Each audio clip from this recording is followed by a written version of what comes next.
Investment in securities are subject to market risk. Please carry out your due diligence and read all the related documents carefully before investing. Channel को subscribe करना ना भूलें और हमारे ताज़ा video सबसे पहले देखने के लिए बेल आइकन को दबाएं।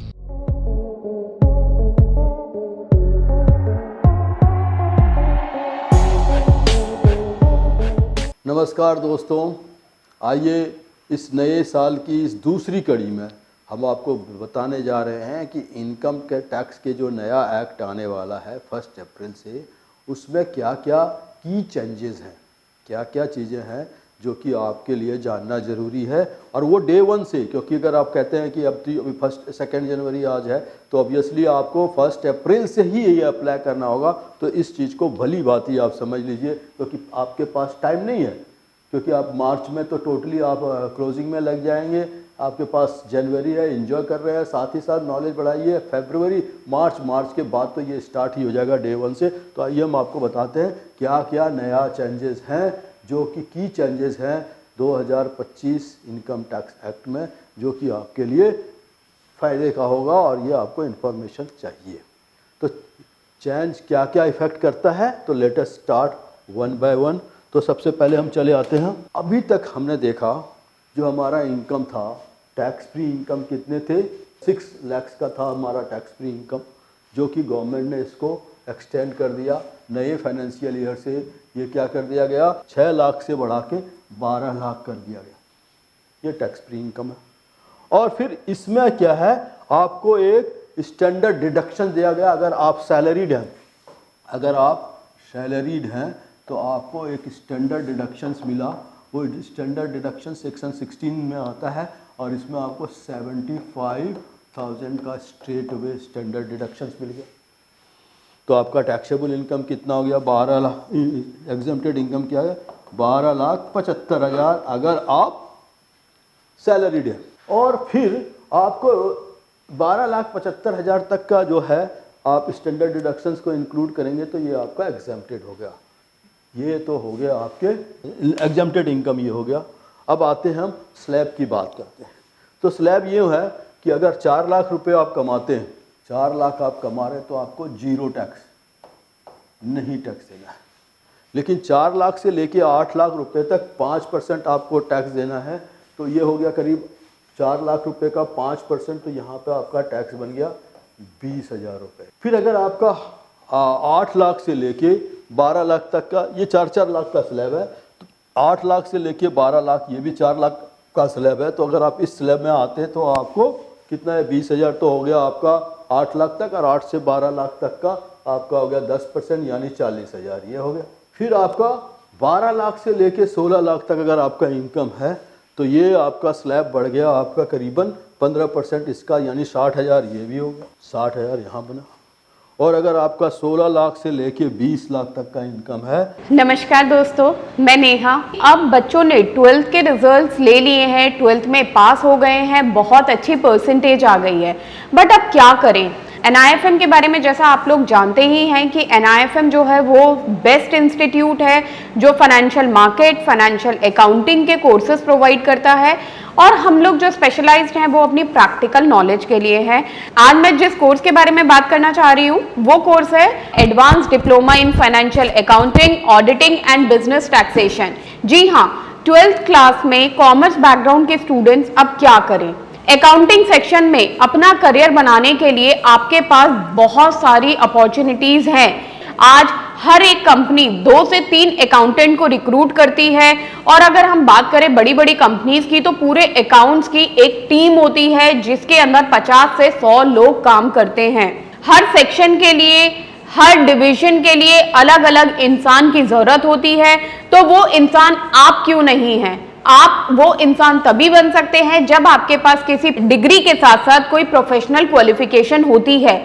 जी हाँ, वो ही प्रोफेशनल क्वालिफिकेशन आपको NIFM से मिलेगी। NIFM से कोर्स करने में आपको डिग्री के साथ जो प्रोफेशनल क्वालिफिकेशन मिलेगी वो सोने पे सुहागे का काम करेगी। इससे ये होगा कि जब भी आप नौकरी के लिए जाते हैं तो कोई भी चीज ऐसी नहीं है जो कि आपको रोक पाएगी। तो दोस्तों, मैं अपने एक कोर्स के बारे में आपको बताना चाहती हूँ। हम लोग के पास यहाँ एक कोर्स है जिस कोर्स का नाम है advance diploma in financial accounting, auditing and business taxation.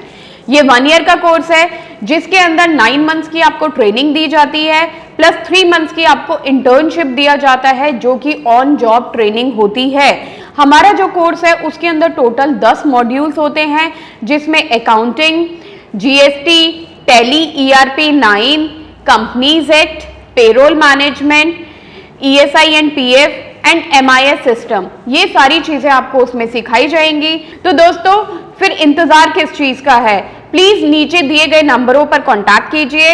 हमारे जो एक्सपर्ट्स हैं वो आपको आपकी जरूरत के अनुसार कोर्स गाइड करेंगे। तो आपको 20% टैक्स देना पड़ेगा, यानी 4 लाख का 20% 80,000 रुपये टैक्स, और 20 लाख से ऊपर 24 लाख तक जो इनकम है यहाँ पे आपको 25% यानी करीबन 4 लाख का 25% 1 लाख रुपए यहाँ भी टैक्स बनेगा। और इसी तरह से अगर आपका 24 लाख से ज़्यादा है तो 30% यानी मैक्सिमम टैक्स आपको कितना देना है। अगर आपका उससे ज़्यादा है तो सर चार्जेस लगेंगे 12.5%, तो ले दे के आपको 40% के आसपास आपका टैक्स बनेगा। और इसके ऊपर 4% सेसेस भी लगेंगे। तो यूँ समझ लीजिए कि 4 × 12 यानी 31.25 आपके इतने हो जाएंगे टैक्सेस।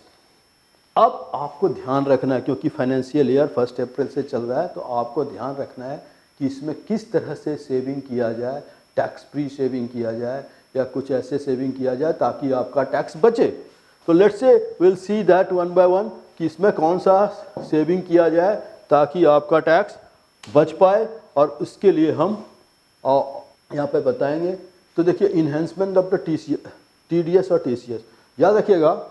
एक चीज़ याद रखिए, ये तो था हमारा स्लैब फॉर द पर्सन उसका सैलरी है, लेकिन यहाँ पे कुछ डिडक्शंस भी हैं और कुछ और चीज़ें भी हैं। तो जो एम्प्लॉय का TDS डिडक्ट करते हैं या TCS कलेक्ट करते हैं, उनके लिए ये जानना ज़रूरी है कि अपार्ट फ्रॉम दैट अगर उनका इंटरेस्ट इनकम है, याद रखिए इंटरेस्ट इनकम पहले कितना था, तो इनका था 50,000 तक का डिडक्शन सीनियर सिटीजन्स के लिए, 40,000 तक का डिडक्शन, सॉरी इंटरेस्ट इनकम पे, हाँ इंटरेस्ट इनकम पे 50,000 तक एग्जेम्प्टेड था और 40,000 तक नॉर्मल सिटीजन्स के लिए एग्जेम्प्टेड था। अब वो एग्जेम्पशन लिमिट जो है यहाँ से बढ़ा के 50,000 से बढ़ा के 1 लाख कर दिया गया, यानी 50,000 यहाँ भी डिडक्शंस हो गए अदर इनकम्स के अंदर में। उसके बाद पहले क्या होता था कि हम अगर पहले था TDS काटने का थ्रेशोल्ड लिमिट 2.5 लाख, यानी 2,40,000 से ज़्यादा अगर आपका हाउस एंड प्रॉपर्टी से इनकम हो रहा है, तो अगर आपका एनुअल इनकम 2,40,000 के पास हो रहा है रेंट के पेमेंट पे, तो आपको उसका TDS नहीं कटता था। लेकिन अगर उससे ज़्यादा का इनकम है तो आपको TDS कटना होता था। चूँकि स्लैब बढ़ा तो यहाँ भी आपको फ़ायदा मिल गया कि ये 6 लाख का एग्जम्पशन लिमिट मिल गया आपको। तो इन सारे लिमिट्स को अगर आप देखें तो अप्रॉक्सीमेटली हमने आपको पिछले कुछ एपिसोड में बताया था कि 18 लाख तक आपको टैक्स नहीं लगेगा।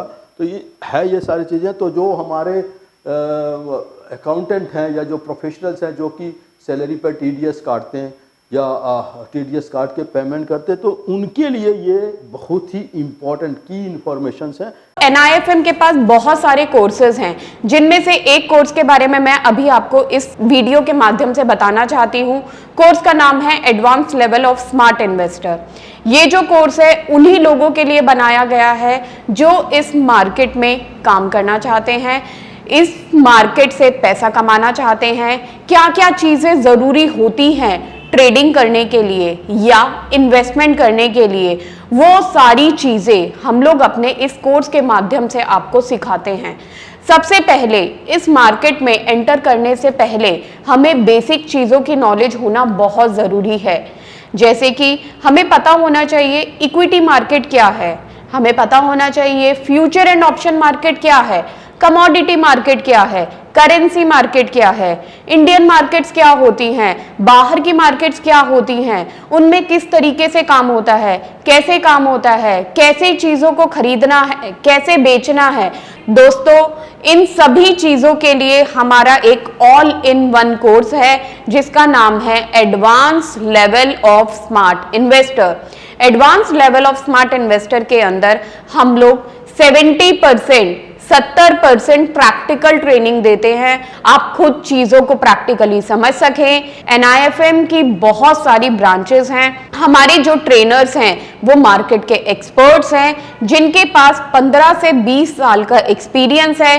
वो सारा का सारा एक्सपीरियंस आपको इस कोर्स के माध्यम से वो अपना शेयर करेंगे, जो उनको ध्यान रखना है। और फिर उसके बाद अगर आपका TCS है तो TCS पहले था आपका जो भी रिमिटेंस वगैरह के स्कीम पे, तो वहाँ पे था पहले 7 लाख, उसको भी बढ़ा के 10 लाख कर दिया गया। तो यहाँ देखा हमने मल्टीपल स्टेज पे अलग अलग तरह से थ्रेशोल्ड लिमिट में चेंज होने की वजह से TDS काटना या TCS काटने के लिमिट्स जो है वो बढ़ रहे हैं। तो और भी कुछ चीज़ें हैं, जैसे कि आप देखें extended time for updation of returns को पहले क्या करता था कि अपडेट करने के लिए, जैसे कि अभी जुलाई में था तो आपको अक्टूबर तक था लास्ट डे टू अपडेट करने के लिए, यहाँ इसको एक्सटेंड कर दिया गया अगले पूरे फाइनेंशियल ईयर। यानी अगर आप कहते हैं 25-26 का रिटर्न, 25-26 का रिटर्न आप डाल रहे हैं, अगर मान लीजिए जुलाई 26 में, तो आपको अब पूरा साल यानी 26 का फुल ईयर्स आपके पास रहेगा कि आप उसको अपग्रेड कर सकते। तो यहाँ पे एक ऑप्शन है, ये लिमिट भी बढ़ा दिया, प्रीवियस ईयर का 2 साल तक आप उसका अपडेशन कर सकते हैं।